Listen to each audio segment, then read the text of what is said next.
pushing away and using flat palms to literally create a physical space around you. And it's a great exercise for telling the brain that this is my space and I'm really safe.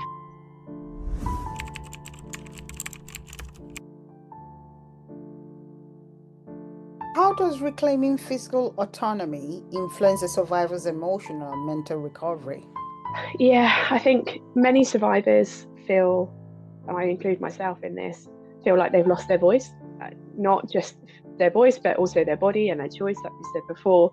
So by offering an opportunity in a safe space that we've created inside the studio, there's an opportunity for them to explore what choice might look like and what it feels like to exist on their own. And it could be as simple as, do you want to hold your arms in front of you, or do you want to hold them to the side? That in itself can feel quite simple and basic for an onlooker or for anyone who hasn't experienced trauma or abuse.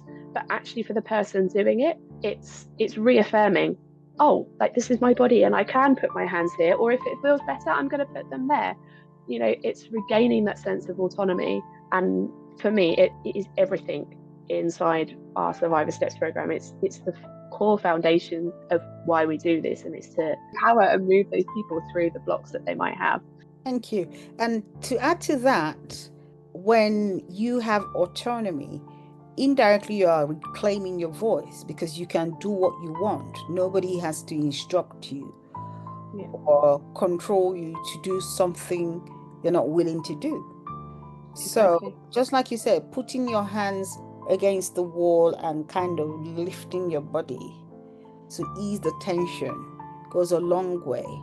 And in a way, it helps you to reclaim your identity as a person.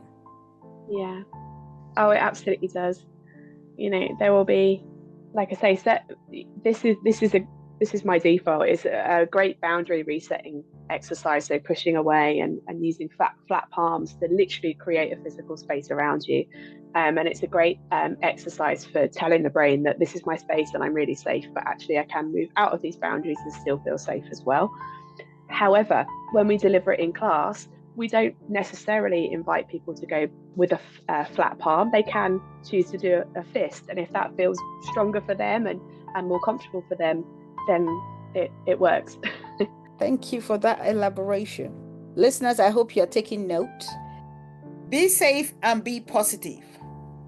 And don't forget to check out our social media handles. Thank you. Bye for now.